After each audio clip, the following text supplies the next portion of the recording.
ভিডিওতে যেটা এখন চলবে সেটা হচ্ছে বুলগেরিয়ান স্প্লিট স্কোয়াট। তবে আমি বুলগেরিয়ান স্প্লিট স্কোয়াটের মতো একটা অসভ্য কষ্টকর ব্যায়ামকে ইজি করে দিচ্ছি।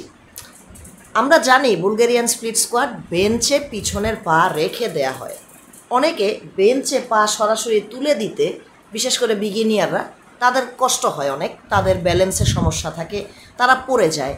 তো এজন্য আমি তাদেরকে একটা টোটকা শিখিয়ে দিচ্ছি। সেটা হচ্ছে আপনারা প্রথমে ছোট স্টেপার নেবেন, যেমনটা আমি নিয়েছি, এবং ছোট স্টেপারে আপনারা আপনাদের এই স্প্লিট স্কোয়াট প্র্যাকটিস করবেন।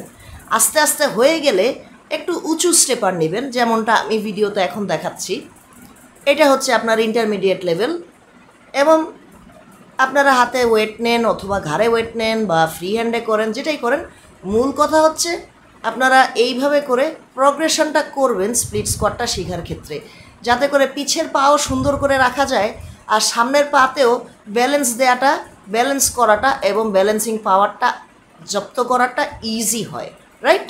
এবং মেক শিওর যে সামনে যখন পাটা দেবেন তখন সেটা যেন 90 ডিগ্রি থাকে, সেটা যেন বডি থেকে যথেষ্ট দূরে থাকে।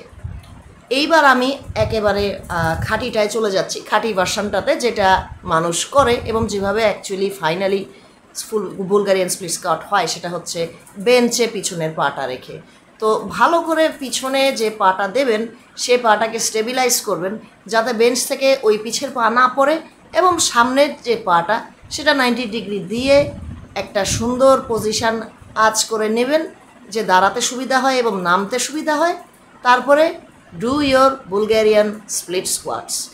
এই এক্সারসাইজটা অনেক কষ্টকর, বাট লেগে পাওয়ার বিল্ড করতে খুবই এফেক্টিভ।